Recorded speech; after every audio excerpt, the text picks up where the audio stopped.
So welcome back to the Magic Bros Podcast. I'm here with Jesse, What's going on, guys? and we're talking about deck ideas we either have trouble with or ideas that we always wanted to implement but we couldn't exactly execute it. So what's yours? Like what's coming off the top of your head? So right now, I'm currently trying to work on a chaos deck. I've been floating those ideas online. I think a lot of people use a lot of the same cards to get these chaos effects, where it's kind of like there's no real way to win the game. It's more of just a cause chaos on the board and get everybody to kind of.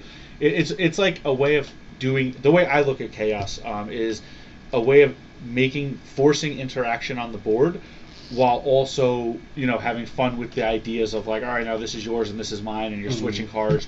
So I was looking at things like Zaydrew. I used to have I used to have a Zaydrew deck where I would give people stuff and it would do bad things to them. But then I was kind of like, that's not enough, because that's more of a one-on-one concept, at least the way I played it. And with EDH, when you're playing with a 4-man pod or more, if you're only targeting one person, that's not really doing anything. Or if you're only giving one person bombshell over here, and then that cat that I forget what that cat does. That I think it's called Displacer Kitten or whatever. Oh yeah. No. Where it flickers it back? No, Displacer Kitten is that blue card that flickers back, which is not the card I'm talking about. There's that something gift. It's that cat. It's a red card. There's a cat, like a cute kitten being held by some dude, and basically it hurts you when you own it, so you want to give it to somebody. I forget the name. It would help if I knew it. But so the way I'm trying to build this deck is a lot more like Thieves Auction, where it's kind of like you play it, everybody puts their cards on the table, and it's kind of like their hand too. Yeah, I don't know if it's their hand. I don't know. It would be better if I did some research, but it's kind of like basically you're swapping everybody's belongings. So now your board state is completely different. I even saw a card the other day where I wish I knew the name. I'll look it up. But you reverse the turn order of the game, which I thought was super interesting, because that's very Uno to me. It's kind of like a reverse Uno card. Yeah. And I don't see a lot of those in Magic. I think there's only one. I didn't even know that was a card. Exactly. And it's not even like one of those unhinged or fake cards. It's it was a real set. I don't know what set, but it reverses the turn order. And I was trying to think of, what could I do with that? Where if I reverse the turn order, what fun can I have there? And I found a couple of cards that were like, people can only attack people to their left or to their right, and that doesn't really matter with turn order. It's still the person to your left, to your right. So I'm not really sure how to make switching the turn order matter.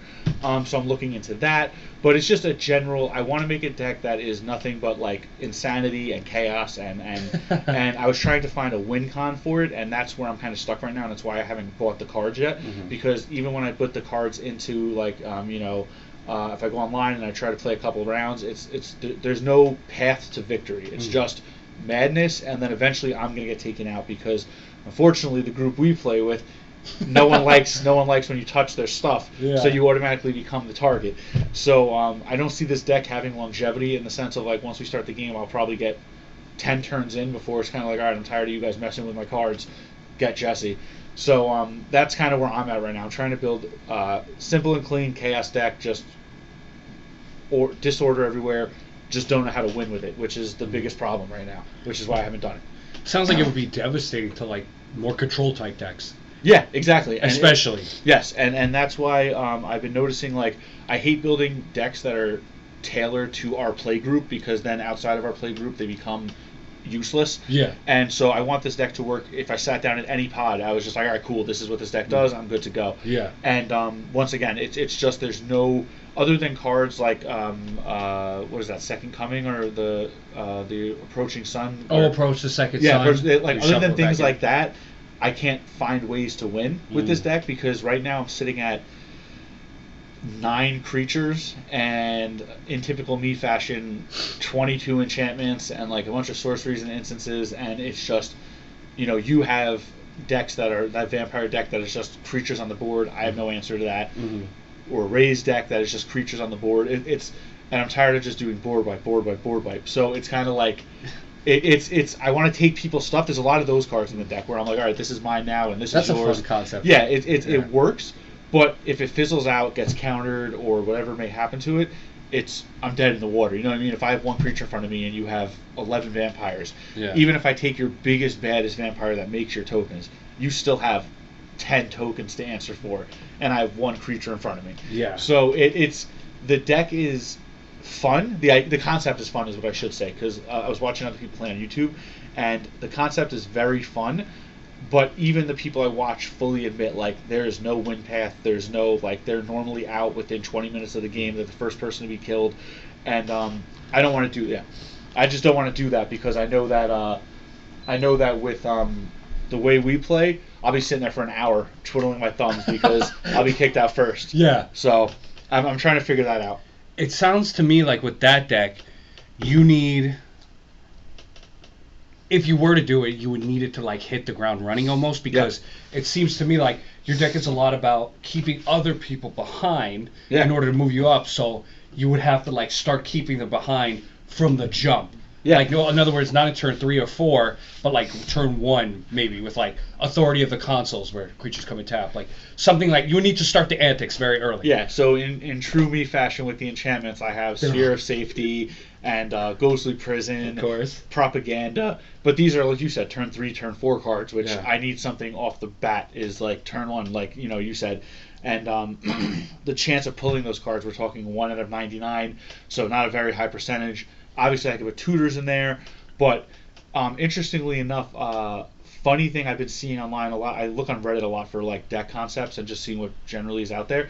And since we mostly play with our friends, we don't really go to stores or TC, like we don't go play places. Yeah. Interaction is not popular outside of the world of our games. And I never understood that. In my mind, it was always like you play Magic to secure your victory and also to have a good time. Yeah. So when people are playing solitaire with their decks where it's just like, all right, whoever gets their biggest thing out first, I don't really get that concept. And when I was looking at other people's decks, there was like no interaction because people tend to not like interaction because they don't want to have their fun, good time commander killed or not there. And so, I don't know, there's a lot of lines to walk with this deck because it's our group, and then if we play outside of this group, and then I love interaction personally. You know my decks. I have a lot of like mess with you cards and like just generally stuff like that. And it's just building that deck out that is going to win. And so I'm not wasting money on buying, because I don't have any of these cards. All these cards would have to be purchased. Yeah. And even if I proxied them, which you know me, I'm not a huge fan of proxies. I don't do that. So it's kind of like, some of these cards are expensive, so if I buy these cards and it doesn't work out, now I just have these wild cards sitting in my collection where it's like, what the hell am I supposed to do with a Tree of Perdition where it's a 0-13 exchange life totals with the tree and an opponent? Like, yeah, that's cool, but that's a very specific niche thing where else is this working? And you need it in tandem, it sounds like, with other things too, because like merely switching is not enough. You still have to get them to 0. Yeah, exactly. And that's another thing that I struggle with a lot when I make decks in general is just I lean too hard. I lean too hard into the concept of I want to do a bunch of different things. So like with this Chaos deck, it's out of nowhere I started seeing cards that are like, oh, exchange life totals with your opponents. My Zur the Enchanter deck was like that. You've seen those cards where you swap people's life totals and reverse the sands and stuff. Yeah. And I was like, oh, these would be fun for a Chaos deck. Let's throw those in. So now the deck has quickly spiraled out of control from it went from like a 3-color easy to explore deck to now it's a 5-color. My commander is Child of Alar, which the 5-color one. Yeah, it's anytime you kill this, it board wipes everything, including I think lands. It's all permanents it destroys. So like then I become that dickhead who's like, now I have now board wiping lands if you kill my commander. So now like there's no like I'm having a good time, but is everyone else having a good time? And I think that's important because it goes back to the concept of why don't people play more land destruction? And I think it goes back to the interaction question of, well, if I'm countering your stuff or destroying your creatures, that's stopping you from having fun. And people don't like that. So if you destroy their lands, you're taking away their resources, their money. And people don't like that, obviously. Like, who likes to have their money, their pockets run like that? So, like, it's, I don't know. I built a land destruction deck a couple months ago. I think I played once with you guys. And then I tore that deck apart immediately because I was destroying lands. Great, awesome concept of the deck, and then it was that monkey deck I had. That damn, what the hell is that? The green monkey. Yeah, the green-red monkey. Where's the thief or something? I give you bananas. I give you bananas, and then I destroy your land, and you use the bananas as your land. So I'm kind of like managing resources. That's cool and all, But then once you start playing those cards and you quickly become the target of the table. Yeah, the target. Yeah, exactly, because I'm taking people's money. Of course. So I had to get rid of that deck. So it's a lot of like, the concepts are there. It's cool, it's fun, it's interesting, but it doesn't work for our play group. So I'm back to square one of like, all right, I'm not going to order these cards. I'm going to do something more traditional. Like right now, I'm working on a. So I have a couple concepts brewing right now. I have a Knight deck brewing right now. Okay. Knight Tribal. What color? Or colors? It's that new commander. It's blue, black, white. Is his name Jabari or Jahari? The new one who's. I don't know. Oh, okay. He's a new commander that came out in March of the Machines, I believe. Oh, does he have Eminence? Yes. Yeah, another one. So I wanted that card, and I opened that in a pack. So I was like, oh, I'm gonna build a deck around this. And then I kind of have those cards just sitting on the side. I stopped doing that. Then I started playing with a. Right now I'm working on a. Oh my God, I'm working on a deck right now. Oh, I'll remember the name. I'll come back to it. But I'm working on another concept. And then my Eldrazi deck, which has never taken off the ground because it's just too expensive for this play group. Like you guys, all of you, have 15 creatures out by turn 4, and I have maybe a couple of Power Stones out and like. And you got a block. Yeah, and you have an Eldrazi. So it's that deck is kind of not. That's like that's not going anywhere because it just doesn't work with this group. So I'm working on a couple different ideas right now, but I think a lot of the. And people listening might be able to relate to this, where it's when you play with a certain group of people, you know their cards, you know what they play with. Yeah. So you try to make a deck that not necessarily counters them, but it goes along with the theme of the table. Where if you're making a ton of tokens and he's making a ton of tokens, and this guy over here is doing, a bunch of creatures also. Everyone has a bunch of creatures out, and you're the guy at the table playing interaction, removal, counter spells. You have 2 creatures out in front of you, and everyone else has 15 creatures out. It's kind of like you have to play to your audience. Yeah. So like, I that's why I tried to make the Knight deck, because I was just going to have a ton of Knights on the table, and then I realized like I was playtesting it, and I just wasn't having fun. It felt very by the numbers. Oh, okay. Like I was like, all right, tutor into this, grab this card, do that, and another interesting concept I saw on Reddit, I saw a thread talking about it where people were kind of like, what's the point of tutors? Because tutoring, to some people, I don't agree with this, but they were saying tutoring takes the fun out of playing because you know what you're going for. Like it's some tutors are in response to other things. So like if you have your 15 creatures out, I might go get a board removal, but most of the time you're tutoring for your combo pieces. Like not every deck has a combo piece, but you're always tutoring with a goal in mind. You're not just going to play Profane Tutor, and then you're looking through your deck for, you don't even know what you're looking for. Yeah. So unless it's a brand new deck or something. So a lot of people online are saying that they don't understand why tutors are even in EDH, and a lot of people have like home rules, like no tutors allowed and stuff like that, which I personally disagree with.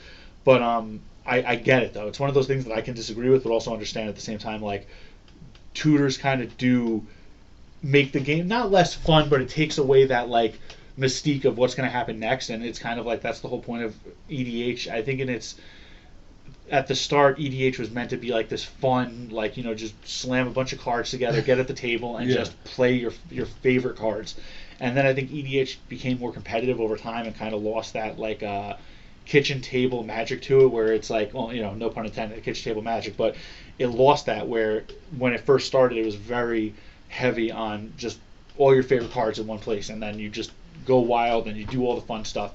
Then it started to become competitive, and now it's kind of in a place where you've seen our decks evolve over the years. We went from just throw a bunch of stupid stuff together to now we have these $600 optimized decks where it's like, turn 5 I'm winning the game, and it's like I actually care about the commander. Yes, and that's something that took us a long time to learn too. I think I'm speaking for both of us when I can say that it took us a long time to even give a shit that the commander existed. It was more like, I'm going to have 99 cards that'll happen to feature a commander because I have to, not necessarily that the 99 cards are going to highlight this one card, really. Yeah, and our commanders were always just, this is the color combo I'm giving myself. Like, I'm picking this commander. Yep. He's red, green, blue. All right, cool. All my cards are red, green, blue. Like, that's what I'm doing today.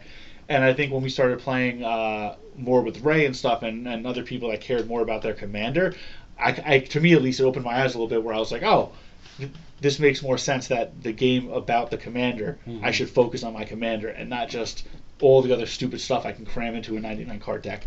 Which is like kind of what Eminence is about too. Like it's interesting you saying what you just said to me, but also saying like you're trying to work on that deck, because the Eminence thing is really a lot about the 99. I feel like part of the reason Magic doesn't have more, because they're like what 4.5 cards with Eminence, is because by default, the Eminence ability encourages you basically to have a large 60-card deck.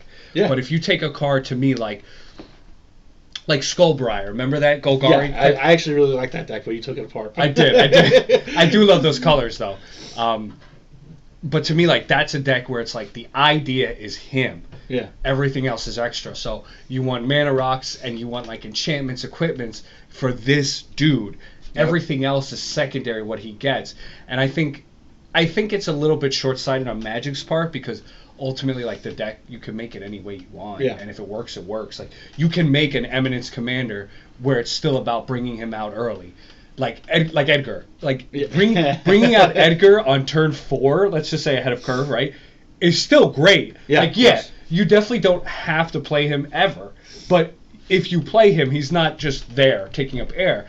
And so I think it corners people a little bit. I think that's why people have a problem too with what you mentioned about tutors, because to me it's like almost like having 2 or 3 copies of something. Yeah. Because if you're, especially in decks where if you're only looking for a handful of cards for your combo or to win, it's like you basically have 2 or 3 copies of that one card because you're choosing them and you have a hierarchy to it. So I can see why for some people that tutoring would be against it, but I don't think Eminence should be as rare as an ability as it is. No. Maybe the effects for it should be different or lessened. Some people feel like some of them are too strong. I can argue that for sure, but I don't think Eminence is bad in and of itself. I think it's very commanding. Good argument for that is I think the original cards with Eminence, like Edgar, were I know you can argue against this. I think those cards are very strong for what they do. Yeah. I think the newer Eminence cards, like the Knight I'm talking about, his ability, while devastating if you get it going, you still have to get it going. Well, he was part of that. Yeah.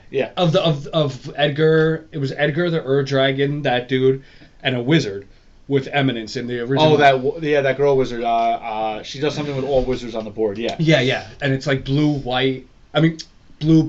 Maybe a third color, can't remember. I think their color was definitely blue black. Yeah, but those are the only ones I know with Eminence, and that card, where it's a giant Esper, it's like the ageless ascetic. I don't remember that. Or Goro. It's like pseudo Eminence. Okay. So you gain. The first part is you gain 2 life when the card's in play at the beginning of every upkeep. If you gain life, you can draw a card. The third effect is, even if it's in the commands, basically what it says, even if it's in the command zone, you gain 2 life every upkeep. Oh, okay. So it's pseudo-Eminence. I was going to say, it's not real, but yeah. You don't get the draw part, but you get the gain life part with it. But I think Jabari is a part of those original 4 from 2017. So I think there's only like those 4 with Eminence, as far as I know. Well, no. So interestingly enough, he's the newest card with Eminence. So he's not part of the original set. Was, I think, definitely Edgar, Ur-Dragon, and I think that Wizard. I think those were the 3. And then he came out last year. No, actually, I don't even think it was a year ago. Whenever March of the Machines came out, that's when he was made. And it was like a new Eminence card. And I think there are other...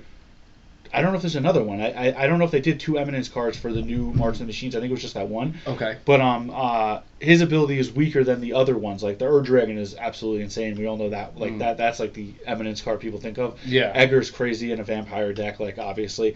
And then the Wizard that we both can't think of the name or what it does is also pretty good. Yeah. But Jabari or whatever, I think we're both saying his name wrong. I don't know what it is. Probably. I think there's a K in it or something. Yeah. So whatever he is, he's a newer card from March of the Machines.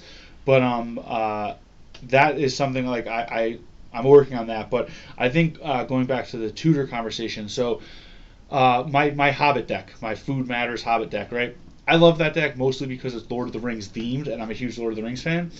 But at the end of the day, I've noticed that every single time I win with that game, it is definitely with a whimper and not with a bang. Like, everyone's having a great time. We're all laughing, ha ha ha. And I'm like, all right, guys, I play... Infinite combo. Yeah, I do an infinite combo, and I'm like, all right, the game's over. And then I'm like, we're just standing there. Everyone's looking around, and I'm like, you guys can check my work if you want. Yeah. And then we check, and I'm like, all right, yeah, that's an infinite combo. Yeah. And then it's like, all right, next game. And there's no, like, Infinite combos are kind of lame because they are very much just the game is over. Like, all right, cool, this happens, I win. Yeah. Some people would make the counter argument like your table let that happen, so like it's not really lame because they should have been racing to stop you. So if you have an exquisite exquisite blood out, where's the exquisite bond?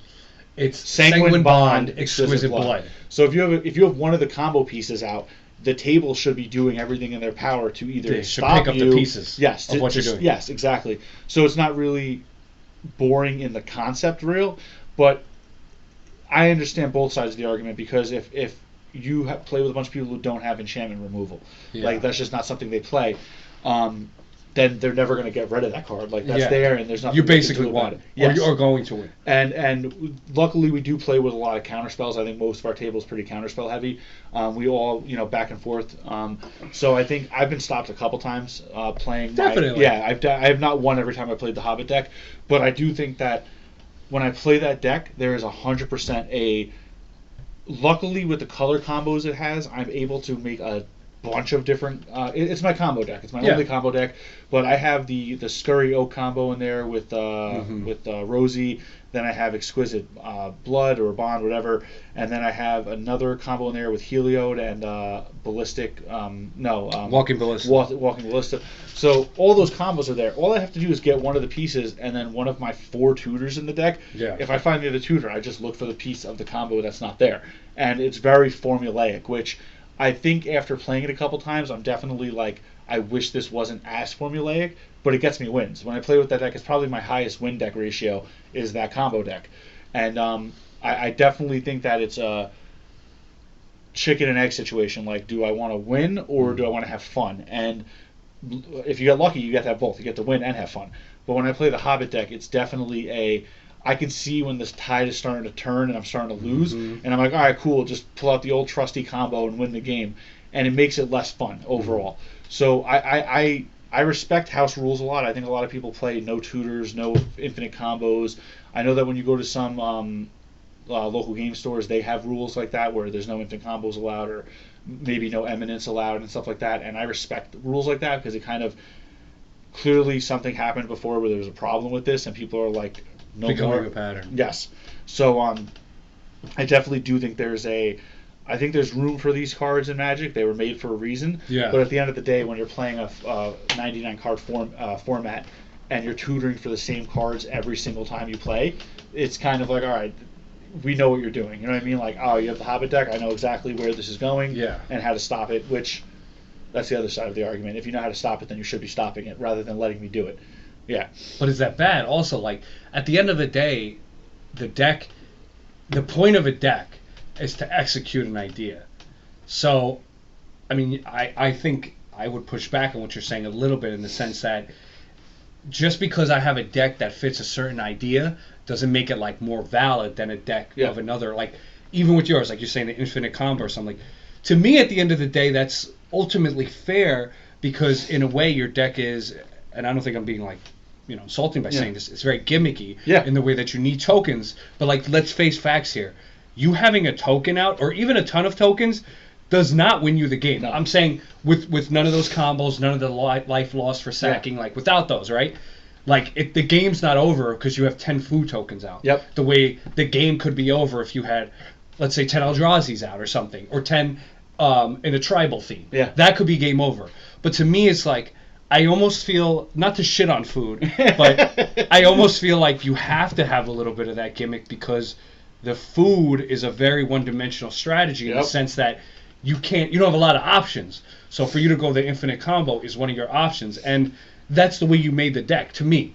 Like, you made the deck for this combo, so why shouldn't the deck be about that? To me, it sounds more like maybe in frequency you want to play these decks less. Yes. I don't think you should, like, toss it out completely. Oh, hell no. Because that's your deck. Like, that's your deck. Because you could flip the same point and say, well, all I do is win by an infinite combo. But then I could say for my deck, like, well, all I do is win by flooding the board. Yeah. Like, it's true, but it's pretty reductive because there's a lot that's going on. You're making it happen. For you and me that's going on. It's not just like you're mindlessly tapping because you have to think like, do I need this instant open? You've done that before. Save your mana for something. Like, you're not just like running through the motion. I've never seen you play that deck and just be like, I do this and then this and then, like, you're thinking like you you assess the match differently. Your goal is the same with your food deck, especially, but you assess the match. Yeah, and I don't think it's like that. I don't think it's like, oh, Jesse did it the same exact way. And to go back to a point you made earlier, which you reminded me when you said food. The other deck I'm working on is Bernard, the new commander that's coming out, or a new legendary creature coming out, where another food matters deck, which is funny because I'm a bigger dude, so now I have 2 food decks. But his whole thing, I don't know if you know this card. It's Bernard. I think it's Bernard the Baker or something. Yeah, no, I don't know. It's a new card coming out with the Wilds of Eldraine this weekend. And his whole thing is when something dies, it comes back as a golem. That's a 1/1. So and it's a food golem. It's something with food. Like he food matters with this commander. So the concept of his deck is basically a lot of people are playing it Aristocrat, where you're sacrificing your own creatures, and then it's coming back as a 1/1, but it still has its abilities. So now, for instance, I bought a bunch of like Splicer cards from previous sets. Splicers care about golems. So basically my deck is going very golem food token heavy. Okay. And like I'm trying to figure out ways to really like I'm not going to do this because it wouldn't work, but like say I put like Ulamog in there, like an Eldrazi. If he dies, not only do I get him back, even though he's a 1/1, he still has all his abilities, I believe. If I'm butchering this, I'm sorry. Yeah. But I believe he gets all his abilities back too, and he's a food golem. So now he comes back. Oh, and all golems get +2/+2 because of Bernard. So now he's a 3/3 with Annihilator, and I already used him and got him back. So it's a lot of like, that's where the Aristocrat comes in, where you're sacrificing stuff. I'm playing it a little bit differently. I want food to matter more than anything in this deck. I want to play a lot of like Rise and Shine. Like I want a lot of like, I want the food to become creatures. Oh, okay. So my whole concept with this deck is just make a shitload of food tokens. Wait, can I pause you for a second just so I can understand what you're talking about a little bit better?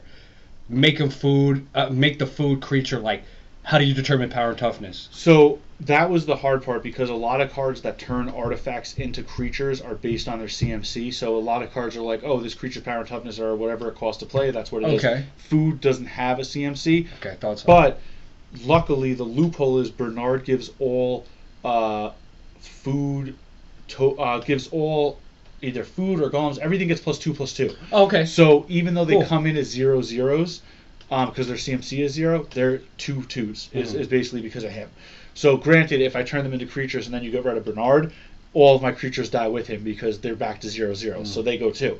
But the concept is very like, I want to make a ton of food tokens, and I want to turn all the food into creatures and then pump the creatures. So I'm working on that deck right now. Hopefully I'll have all my cards by this weekend when the new set comes out. But that's a deck I'm working on too, where I think I'm going to run into the same pattern of, I have this really cool idea I want to do, but is it going to work with the table we work with? So I don't know if you remember my Urza deck. Yeah. I made a bunch of... That's what I was thinking about. Yeah.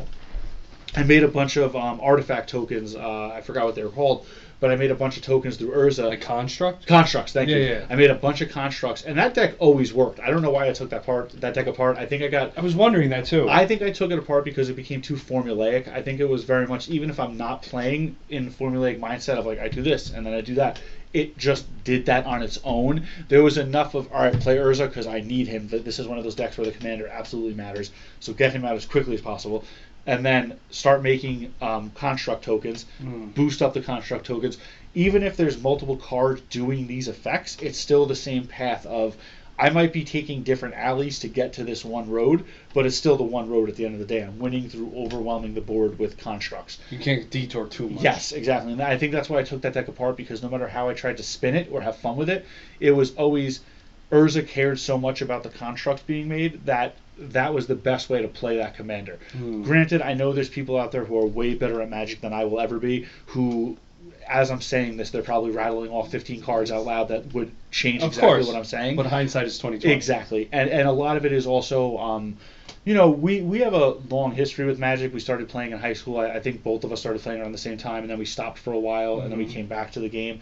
And I think that, I do consider us, like, we're rambling off cards now, but I think that a lot of our Magic knowledge comes from what we do play and what we know and what we do research on. And there are a lot of people out there, like, I'll look online for the Bernard deck, and I was like, oh, what's the best way to play this? And I'm looking at strategies, and I'm seeing cards that I have never seen in my life before, and I'm just like, oh, and people are making it sound like it's such a simple, like, oh, you use this, you use that, use this, use that, and I'm just like, these are cards. I never knew splicers were a thing before. I started doing research on Bernard, and people were like, oh, thank God we finally have a golem commander. Like, oh, I was looking for a reason to use my golems, and I was like, is there really a subset of people out there who were like that thirsty to play golems when like I didn't even know that was a creature type? Like I Bosch, I think that's one of the Iron Golem or something. I know it's a legendary. Yeah. So like there's a bunch of golems out there that I guess I acknowledged, but I just ignored. Like who the fuck is playing golems? You know what I mean? So it was kind of Jesse Scarpelli. Who the fuck is playing golems? So that's why like when I saw this deck, I was like, oh, this will be cool. Like I've never played with golems before. I'll do something interesting. Yeah. And I think when I was seeing other people's way of playing this deck, I was like, oh, there's a whole, like, you could go golems, you can go food, you can go artifacts, you can go aristocrat. Like there is so many different strategies with this one card that I'm like, what other strategies am I missing? Where even the decks I have now, like my Negan deck, that Negan deck is very like, I want to get Negan out and I want to keep blinking him as much as I can because I want to keep playing this game and I want to keep, making you pick characters and making me pick characters and destroying creatures. I would love if there was a way to make like a game show type of deck where I there's that Golem card where when he attacks, I look at the top card of my deck and it's either a land or a non-land, and you guess, is it a land or a non-land? And if you guess correctly, he doesn't attack anymore. If you guess incorrectly, he becomes unblockable. Like that's cool to me. I want to make a deck where it's like a game show, like Negan, Golem, like. But as far as I know, there's only a handful of cards that do this like game showy effect. I know for a fact if we were to ask somebody who knows more about Magic, they'd be like, oh, there's 50 different cards that do something like that or something similar, and I just don't know those cards exist. I don't even know how to look for them. Well, there's so many out too. How can you possibly know them all? That's what I struggle with. Like one deck I always wanted to do right, at least, was like an Esper control deck. Okay. But I wanted to do like purposely have a little bit of creatures to control the game, but I could never figure out like the right ratio in terms of interaction versus me doing my own thing and building up my own state. I was always like so much of I was just countering or board wiping, or I was just pillow forting and basically playing solitaire. And I still tinker with this deck like to this day. But like 4 years, man, I've been trying to fucking get that right. Same thing with my Simic deck. Like I try to go tall with that deck. Like I would say the vampires are go wide. Yeah. But I want the Simic deck to go tall. But the issue with it is, if I put all that investment into go tall with a couple big things, and then one of them is destroyed, it could disrupt the whole thing, because then you just got mana dorks or something. Yep. So like that's why I tried in the later versions to throw like hexproof in. So I was like, okay, maybe I can compensate because these creatures that I'm trying to get out are supposed to be an investment.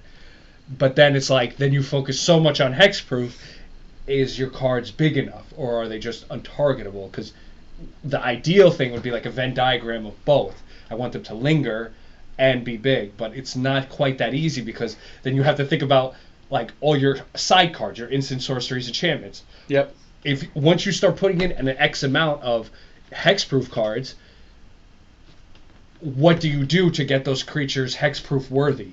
Like putting hexproof on a 1/1 or fuck it, putting hexproof on a 4/4 like isn't that big of a deal. So especially when the people you're versing aren't running that much interaction, what are you hexproofing from? Exactly. So it's like, especially later game, it's like, what do I do here? How do I get the return on my investment? And that's one thing I always struggle with those colors. I will say, for anyone listening to this podcast, ask Danny for his Simic deck list every iteration, because I still think to this day, your Simic decks, regardless of how you played it, because you did have a couple of different versions of this. You had the one version. My favorite version of it is when you had Rolex, and you cared more about 1/1 counters than anything, and you did like bio, whatever the hell those bio cards are. Like you win when you have 20 counters on stuff. Simic Ascendancy. Simic Ascendancy.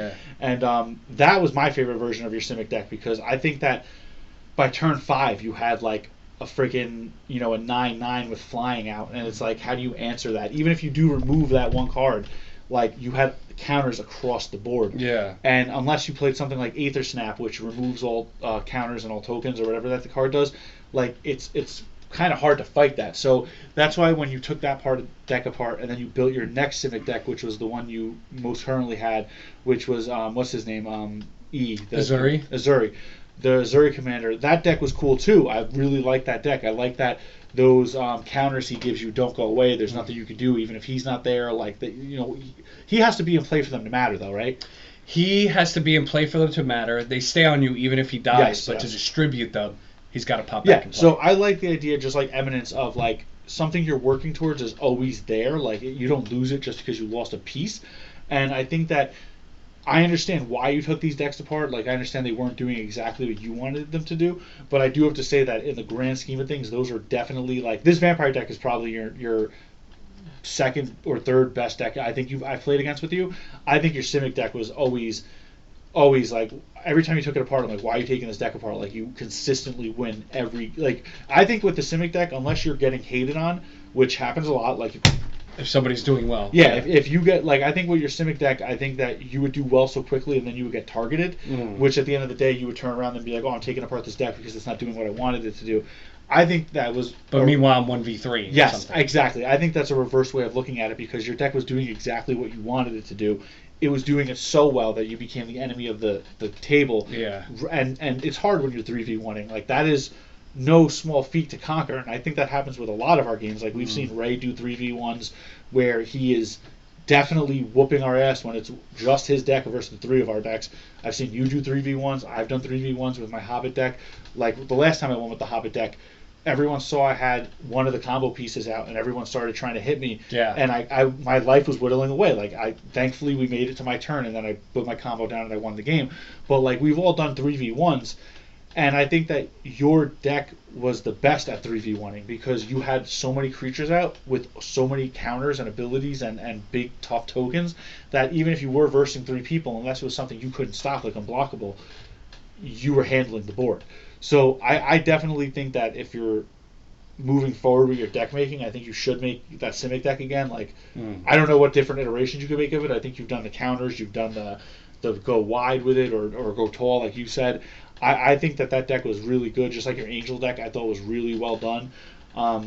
But at the end of the day, I also fully understand you want it to do something that it's not doing, and it doesn't matter if the deck is winning. You're sitting there seeing the flaws. You're sitting there seeing the I wish this would have happened, or I wish I would have played this way. And at the end of the day, you justify like taking the deck apart because it's kind of like, yeah, I'm winning, but am I having fun? You know what I mean? And I think that plays a big part into it. I think a lot of decks that win more are, I don't want to say less fun. That's just a bad way to look at Magic. But I've noticed that a lot of the decks I have that I win a lot with are very much like, I know exactly how I'm going to win this game. Like I can see exactly, and I know consistency is key. And a lot of people will fight me on this and say that you want your decks to be as consistent as possible because you want to win the game. At the end of the day, this is a game. Yeah. You want to win. Yeah. I would push back on that a little bit and say that even though it is a game and there could be money on the line if you're playing for packs or if you're at a store playing for prizes, and at the end of the day, you want to win. It's a game. Yeah. But I'll make the argument that EDH was always supposed to be, how dumb can this game get? How fast and how dumb can this game be? Yeah. Where everyone's just doing stupid shit. And I think that, to go back to something we were saying much earlier, I think it's starting to lose a little bit of that like spice to it. I think a lot of decks I see now are very much like, this is as close to CEDH as we're going to get. Like this is a $2,000 whatever deck, and I'm going to play at my locals, and I'm versing some 12-year-old kid. You know what I mean? Like it's I think it's lost a lot of that like original concept behind what Magic was, and that's why, going back to the very beginning of what we were talking about, that's why I want to do this Chaos deck, because I'm okay with not winning. You know what I mean? We're not playing for keeps. No one's giving me their house keys when the you game want is to have over. fun. It's I want to have fun. And I'm not saying I don't have fun. Every single time we play Magic, I have a great time. We play almost weekly. We try to get together almost weekly. And I definitely think that the gathering part of Magic is more so what we're here for, because we're getting all the guys together, we're playing this game. But there is part of me that's like, I wish these games were more like chaotic, or more like, I know that Ray's going to play his unblockable bullshit with a ninja, and he's going to do Ornithopter and get stuff through, and then he's going to do the top deck shit. Like, I know what's going to happen. I know what's going to happen with your vampires. I know, and a lot of people can say that's because we're playing with the same group of guys, so we know each other's decks. But I guarantee you, if I go to the local game store and I see someone with Edgar like you, I know exactly what they're doing. And if they're not doing that, they're playing the deck incorrectly. Yeah. But then I sound like an asshole because there is no correct way to play. Game. But it's not about being correct, maybe, but it's about doing what it's supposed to. Like, if you want to play aggro, why are you playing a commander that, let's say, costs 8 mana? The same thing, if you want to play control, why don't you have, like, counter spells or destroy or board wipe? Like, there's not a right way to play, but then there's definitely a thing of, at what point does the card not become the card? Yes. So if your commander has a certain idea, like +1 counters, why would your deck not be about +1 counters? You should have a different commander. Yes. Yeah. Like, that's kind of the point. Like, at the end of the day, I think there has to be some level of restriction just in terms of a coherent idea. Yeah, and I think that's a great way to put it. I think that... Because those games suck. I'm going to be honest sometimes. Like, as I do, like, hate sometimes when we play where it's like, nobody really did anything, or the cards they played like had nothing to do with each other, and basically somebody won because the game went on so long and they got the right cards they needed. Like, I'd rather just end the game to an infinite combo in turn 4. Let's just play another one. You won. I know exactly what you mean because I struggle with that too, where I'm kind of like, all right, some of our games go on for 2 hours long. We've played games that are close to approaching 3 hours in length. Oh, easy. And at the end of the day, I always say exactly what you said, where the only way this game ended is because somebody shuffled through their deck enough and found the cards they needed to end the game. This was never, like, that's not because they were nice and or countered somebody's maneuver. And I know a lot of people will hate on that because it's like, they're, like you said before, there's no optimal way to play. Like, you play to have fun. Yeah. So if how you won is getting through your whole deck, like, then that's just how you won. That's the way it is. But I don't think Magic should be a 3-hour game, and I don't care how many people you're playing with. Like, there should never be a 3-hour game of Magic the Gathering because at a certain point, it's like, you're telling me that every person at this table right now couldn't close with 400 different cards, maybe more. No one could close in 3 hours. That's just bad deck making. Yes, that's what I mean though. Like, where my issue so much with the solitaire type play, or like my deck is kind of one dimensional because I look for these things, is I think to me that's a lesser issue than like just meandering through a game, because maybe if we were like 15 this wouldn't matter, but we play so little that like I'd rather play 4 games and let's just say, right, I lose 4 of them because we played with 4 people and everybody got something off, somebody won twice, then like win more, let's say I win 3 out of the 4 games instead of lose 3 out of the 4 games. But then I just won by time. Like, I'd rather have the next game gone. Okay, you won in 4 turns, or okay, you won before I got ramped. But okay, then we play the next game. The next game will be different. It's not like just because a game ends early, the next game is going to end early or end in the same way. Yep. And I'd rather go for, in a way, quantity, not quality, in the sense that I'd rather play more games that are still good than one big, long 3-hour game. Because then it's like, okay, so then done. Moral of the story, basically, what we're circling about is, if you have the ability to close the game, close the game. You know what I mean? And try to build a deck where it at least has some hope of that. Because I think we've definitely had experiences before. I can speak first-handedly from where someone's at 2 life and somebody's at 29 life and then somebody's at 40 somehow, and then and then the person who has 2 life, who has no creatures in front of them, I've been that guy, no creatures in front of them, is just being ignored because it's like, oh, they have 2 life, like they're not a threat anymore. Kill me, just take me out of the game. Like, why am I still sitting here? And I understand sometimes there's a strategy involved with that, because there definitely is an optimization to, like, if I have more opponents on the board, this card does more, or if I have, if this person being here gives me a buffer between this person and this person. Like, I understand you play the game that way sometimes, but if there's a dude sitting at the table with 2 life, no creatures in front of him, and like 4 untapped land or 4 tapped land, just take that dude out. Like, why is he sitting there? Just move on, get rid of him, and get rid of the other 3. I think that's what draws out games a lot too. Is a lot of like, I think the inability to just finish them off. Yep, and I think because I think that a lot of people have this mentality of like, leave wounded animals, where it's kind of like dudes they're suffering enough. Yeah, dude's at 32 life. I hit him with an unblockable 30/30 with lifelink. So now you're at 2. I just gained 30 life. My next turn, or somebody between me and you, should finish this dude off. But somebody else probably thinks the same thing. Oh, well, this next person will do it. Yes, and then no one does it because they don't want to waste the cards on doing that. Meanwhile, now this person has 2 life. It's their turn again.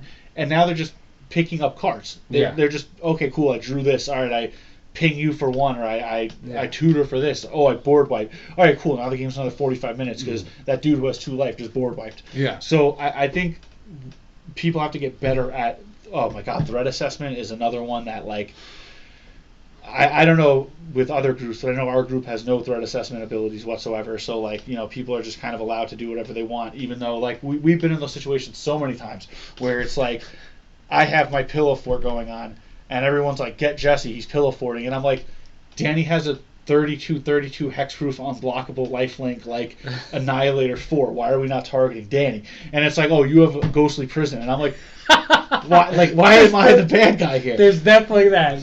But I think that a lot of groups have similar threat assessment where it's like, oh, you're stopping me from doing the fun stuff I want to do. So you're a bigger threat. Yes, exactly. Meanwhile, that's not a threat assessment. That's just I think that's irk. Yeah, it's like an irk thing. Like, oh, like I gotta pay 2 to attack you. All right, I'm getting ready you first. And it's like, bro, I'm doing this for the betterment of the table. Like, I haven't even attacked anyone yet. Like, and it's nothing personal. Yeah, it's like exactly. The effects affect everybody equally. You've said it yourself before to me. You straight to my face. You were like, you get targeted when you play Pillow Fort because you stop me from doing the things I want to do, or you tax me. And it's like, I don't want to play that way, so we get ready you first. And I'm like, Ray's over here flipping cards, doing 12 damage a turn, and everyone's like, no, get the Pillow Fort. And I get it. Like, there's a part of me that fully understands it. It's kind of like, I don't want to pay taxes. I don't want to pay taxes in real life. So, like, I don't want to pay taxes during Magic. I don't want to sacrifice my stuff to do stuff to you. Like, if I play No Mercy, and you're like, oh, if I swing at you, I got to destroy this creature. All right, cool. I'm going to kill you in some other way to get rid of the No Mercy, because we don't play enchantment removal. So it's like, all right, we just got to get rid of the person. Yeah. And that's fine. You got to throw bodies at it. Yes, exactly, and that's fine. That's a way to play Magic. But I do think that a lot of play groups play that way. From what I see online and when I go to when I go to local game stores and I see people playing, a lot of people are like, oh, you're not allowing me to do my big beefy boys. Like, I can't put out a 12/12 with trample because of you. You're the one. Yeah, you're going. You're going first. Yeah. And it's like, dude, you're the one talking about throwing 12/12s with tramples out. How am I the problem? Yeah. So I think that threat assessment it's something that also has to be thought about when you're making decks, because I feel like there's a lot of times where perfect example is an Eldrazi deck. Yeah, it takes a lot of work to get the Eldrazi's out, but once I get an Eldrazi out, that shit should be kill on sight. You know what I mean? Like, I get something out, I get Ulamog or whoever I get out. That should be everyone's priority. Yeah, it's an Eldrazi. But yet it's allowed to sit there because I don't know why. I can't think for other people. I just know that whenever I play an Eldrazi and I look around and everyone's like, yeah, no counter, and I'm like, okay. And then the next turn goes and you play something like your commander and Ray's like, oh, I counter that, and I'm like, why didn't you counter my Eldrazi? Like, I have Annihilator 4. Like, Danny has a 4/4. Like, what is that doing? Yeah. So I think there's a lot of, like, not good threat assessment in Magic. Like, I think a lot of people are just like, I think people let what they think is going to happen direct their plays rather than what is actually happening in front of them. They try to, like, extrapolate. Yes. Yep. That's a really fair point. I think it's interesting to bring that up because, like you were talking about earlier, about your ideas of, like, deck ideas for taking other people's things. I think that's a part of threat assessment too, because we ourselves, and I'm sure other people out here, play decks where they take things, but, like, for threat assessment, it's like, yeah, but why did you take this one thing? Like, I've noticed. I'm gonna say it from being the recipient. I've had cards taken that, like, yes, they help me a lot. But once you take it and put it over to your side, it does, like, almost nothing for you. And it's like, yeah, I get it. In a sense, you took it not so much to help you, but to harm me. But it's like, but there could have been something else either better at this point or later that would benefit you a lot more. Like, I have a lot of vampires, right? That, like, when something dies, it deals 1 or 2 damage to somebody. They all help each other. They're like slivers. Yeah. If you take one of those, like, at the end of the day, you're netting you're netting like 2-3 life, maybe occasionally, and you're left with like a 1/1 or 2/2. Yeah. So it's like, yeah, I guess you kind of harm me, but this really has no synergy in you, and maybe you should have taken something that would be bigger or have a second effect to it, like where you could pay mana and draw a card or something. That I would get taken. Yep. But I've had, especially with the Simic one, I've had so many cards taken where I'm like, this is just going to sit on your side of the field. Like, this card has no value because your deck is so against that card. Yes. Like Azuri. I've had Azuri taken in people's that decks. does nothing for anyone. Where like their lowest creature is like a 4/4, and I'm like, why are you really taking this? I think this brings up a very good point, and there's no answer for this, so I'm kind of just talking into the void. Yeah. I think that when you play with enough people, right? So right now we're sitting at, I think this is like a 6-foot table right now, right? We could fit 4 dudes around this table comfortably with mats and everything. I think that a lot of people, if we play with some people like this, I think a lot of people don't read their opponent's cards or even know what they are. I think they are, here's my cards, I'm looking at my cards. It's about me. And then you are like, oh, I swing at you at a 12-12, and I'm picking my head up like, wait, when did you get a 12-12? Meanwhile, it's been out for 3 turns. It was a 6-6 last turn. Now it's a 6. Now it's a 12-12 because it got 6 counters. And you act surprised because you're like, wait, when did that happen? This has always been here. This is not a surprise. You read the writing on the wall. And there's a lot of stuff goes into Magic where you need to be aware of what's happening on the board at all times, and a lot of people don't do that. How many times have we played where somebody does like an infinite combo, or somebody has this, like you just said it yourself, where you'll have your commander out and everyone's like, wait, that does what? And it's like, this commander's been out for 10 turns now. What do you mean, what does it do? Like, it's been doing it for 10 turns. Yeah. You're only caring now because now you want to target it. Yeah. And it's kind of like, I wish there was a way, and if anyone can think of this, it's a $1 million idea. I wish there was a way to display at like the end of the table a one sheet of just everything that's like on play right now. Yeah. Because it is exhausting to kind of like get up and be like, oh, what are you playing, or what does this do? And then you got to ask if you can grab somebody's cards. And read over it. Yeah, then you got to read it. You're slowing down the game, like, and also a lot of these cards, like, they're paragraphs long. So like when people are like, oh, let me read my card to you, I'm like, bro, let me just read it myself, because you reading this out loud, first off, you're stuttering through it like I know what it does. Let me distill it down for you. Exactly. So I'm kind of like, I wish there was a way where everybody knew everything that was going on. I'm asking for something that doesn't exist, but I wish there was a way where everyone knew what everyone's board state was, because I think that would also change the face of Magic a lot. I think there's a lot of like, I think a lot of people play with having no idea what's right across the table from them. I think people they hear certain names or certain things perk their interest, where they're like, keywords. I heard Eldrazi, I heard Sliver, I heard counters, I heard Cyclonic Rift. I heard Cyclonic Rift. These are things that like perk your ears up because you know these cards. But you said it perfectly. There's been tons of times where you have your board state out, everything might be 1/1s, but they're getting boosted by this one card. But no one even cares about that one card because himself is only a 4/4. And it's kind of like, yeah, but that 4/4 is making all of these 6/6s. Get rid of that card and they won't be 6/6s anymore. People don't look at it that way, though, because they're like, oh, I'm wasting my removal on this 1/4/4. And it's like, I want it to be big, or like be a 12/12. I want Cyclonic Rift to always overload. Yeah. And I have never seen somebody play Cyclonic Rift for not overloaded cost. I've never seen that card not overloaded. Same. So, like, I personally don't even understand why that card is the way it is. It should just be the overload. It should be 8 and just fucking do it. And I have never seen that card not overloaded. So that's a really good example of, like, it's like, what's that card? Terminus, which puts everything at the bottom of your deck for its miracle cost if you draw it. Like, that's another card that I've never seen played other than for its miracle cost. Like, it's kind of like, yeah, you pay 1 and now everyone shits at the bottom of their deck, which is awesome. But it's I think a lot of that, like, goes back to the threat assessment and the kind of idea of how you play the games individually affects the whole of, we're sitting here for 4 hours now because somebody Cyclonic Rifted into a Terminus, and now we're 2 hours in and no one has anything in front of them except lands. Yeah, congrats. Exactly. What have you accomplished? Now the game's just longer. Yeah. Those are the games, honestly, where sometimes I just want to be like, you know what? Like, I think we should all just concede and let's flip a coin to see who won, because, like, I don't want to start over. I don't think any of us want to start over. It's just and I know it sounds like I'm bitching a lot, but it's not really bitching. It's just more of a, you said it perfectly, we're older now, we have different life responsibilities. We can't meet up every other day and play 5 hours of Magic. We meet up every other week, once every 3 weeks. Shit, I think the last time we played other than today is 3 weeks ago, almost a month ago. And it's because life gets in the way. So when we meet up and we're Cyclonic Rifting into Terminuses, into Board Wipes, Supreme Verdicts, it's like, why the hell is this? We're only going to play one game of Magic tonight. You know what I mean? Like, why is it this way? Yes. That's why the board wipes I have in that Vampire deck are all, like, to help me to avoid that. They're like, give it to non-vampires, or, you know, each opponent does this thing. Kindred Dominance. Kindred Dominance, yeah, that card is great for tribal decks. Because I hate and I was looking at it, actually it's funny, I was looking at the deck today, and I was looking at, I wanted to put more go wide removal. Yep. So I was looking at that card, damn, where it's 2 mana for targeted or 4 for everything. Yeah. I was like, yeah, but then if I do everything and it resolves, that's my stuff. And all I've succeeded in doing is, like you were saying, clearing the board, but doing nothing. So I was like, you know what? I'd rather have less access to the wipes if the wipes I have actually help me. Yep. You know, because there's still a chance if they go off and I get their effect, I can win. Or I can do things. I think there's enough one-sided board wipes in Magic 2 to do that with. Like, we just named one off the bat. I think Kindred Dominance, Olivia's Wrath. Yes, yeah, that one. Like, there's other cards that definitely just hurt your opponents. Kind of Toxic Deluge if you pay for the right amount. If you pay for the right, yeah.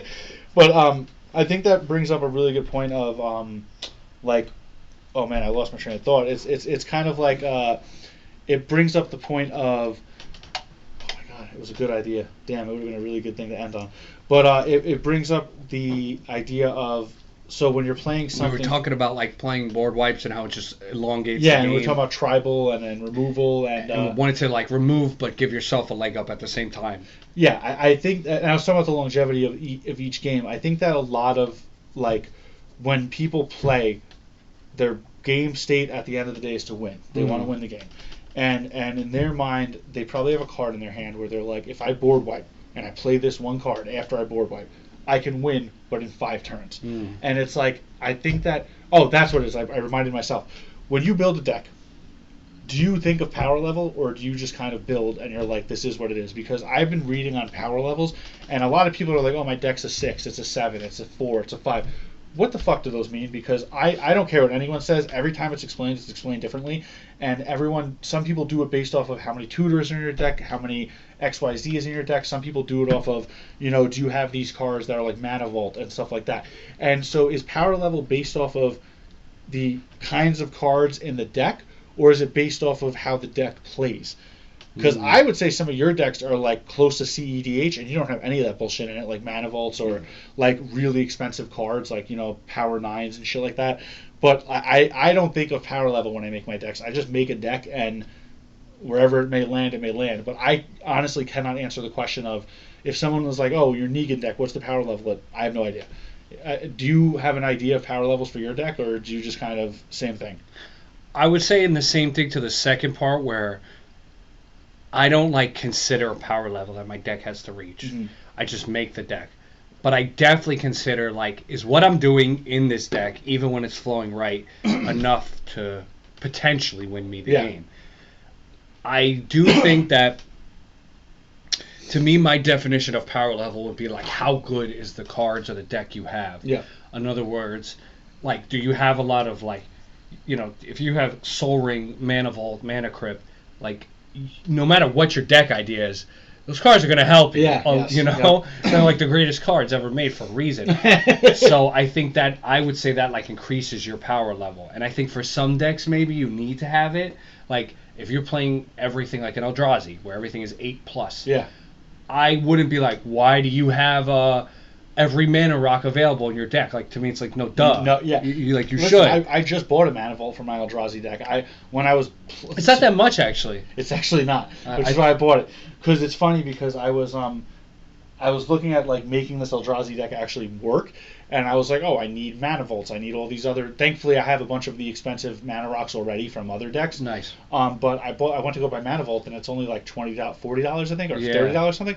And I was like, down a lot. Yeah, that's what I said. I went to buy it, and I was like, this tanked a lot. This used to be like a $200 card. Like now I have a Mana Vault. Yep. And yet I haven't made my Eldrazi deck yet because you and I talked about it a couple weeks ago. It's so one-track mind. It's so one-track minded in the sense of mana rocks, cheat them shits out, and then swing wide. Like that's Eldrazi's. Like Eldrazi's at the end of the day. You know what you're getting into. I will say this much: I don't consider myself a very smart Magic player. I think I know a little something. But when it comes to Eldrazi's, I have no idea how to build that deck other than big mana rocks. Get those motherfuckers out as quickly as possible, no matter how you do it. Cheat them out. Do what you have to do. I played with the idea of making a Morophon deck of 5 color. Oh, yeah. Where I was going to play cards like Natural Selection and stuff like that to cheat them out. And then I kind of just stopped because I was like, I feel like my whole deck is going to be samey. I'm going to play this deck the same way every time I play this deck.